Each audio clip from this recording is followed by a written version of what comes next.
With the oblique, as you progress week after week, whether you're playing or not, like, are you feeling the improvement? Yeah, feeling better today. Yeah, just feeling super positive, especially on a short week. There was a bit of a concern there, so that I wasn't be able to recover, but certainly feeling good at this point, so that bodes well for this weekend. Yeah, like, I mean, I remember when after the first game, you said that the flight's going to be tough, right? And then you took fewer reps. So can you compare yourself to day one of the practice week this week to last week?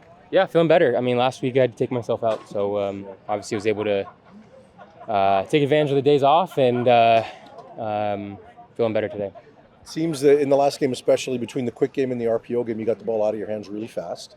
How much of that is just protecting yourself versus that's what the defense is requiring? Yeah, I mean, during the game I didn't change anything. I wasn't conscious of the injury at all. I was on all the right medication, so I was feeling good and playing normally. Didn't feel the oblique at all. So I can't imagine if I was 100% healthy that I would have done anything different, which is, I think, a good sign. You knew Hatch when he was at his best. Where do you see him now? I was about to say, are you talking about now?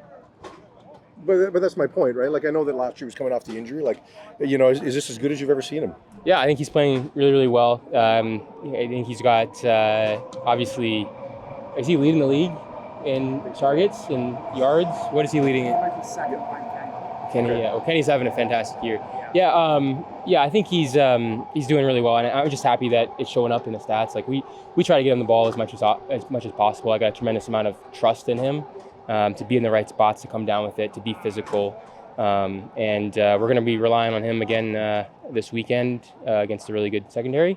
But I think coming off the Edmonton game, I think we got to get the ball adjusted a little bit more and take advantage of that. So certainly looking to spread the ball as much as possible this weekend. Last one for me. You mentioned in the right spots where he's going to be. It feels like you've got that going with James Butler too, like that one throw behind the line of scrimmage when you were about to escape. I don't even know if you looked. You just threw it and he was right there. Yeah. He does so many things. What's your comfort level with JB? Yeah, extremely comfortable. He's a guy that, for us it's so much trust, right? All of our meshes, all the motion that he does pre-snap, a lot of it he doesn't, I don't even know what he's doing. He's just getting to the right spot on the snap, and that's a tremendous amount of trust. But we worked on that in 21 and 22. We've been teammates. This is our first year together, right? So I got a tremendous amount of trust in him, and I think he's been playing, out of his mind.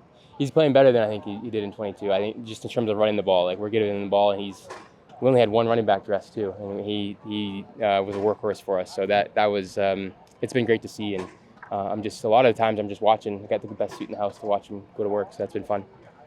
When it comes to getting yourself ready with the injury for a game, can you take us through the hours pregame? Like, what goes into making sure that you can play the way you can? Yeah, I think first it starts with taking less throws before the game, and just trying to decrease that volume.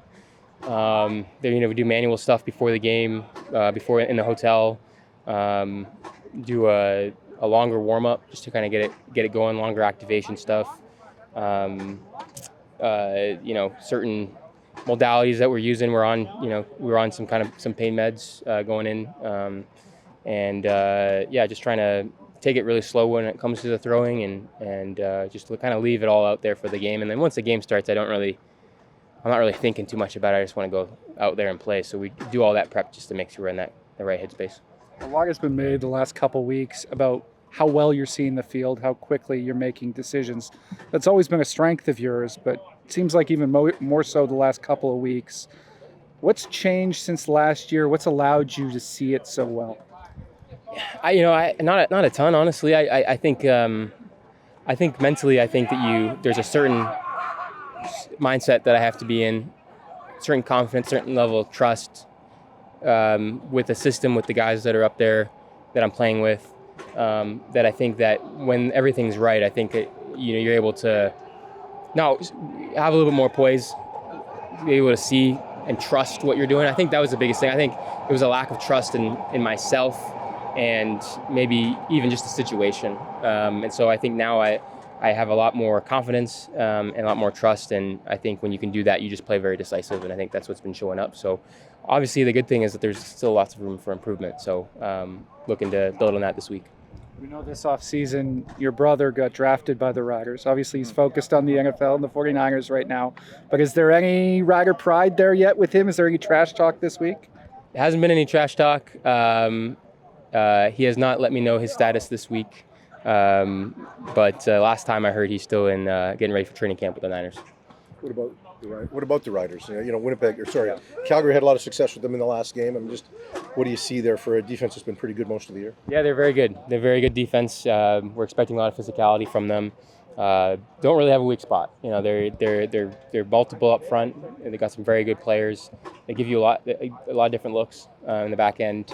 Experienced group played a lot together. A lot of variability from some of their guys. They've given some freedom to kind of move around, and that makes it difficult sometimes to get ready for them.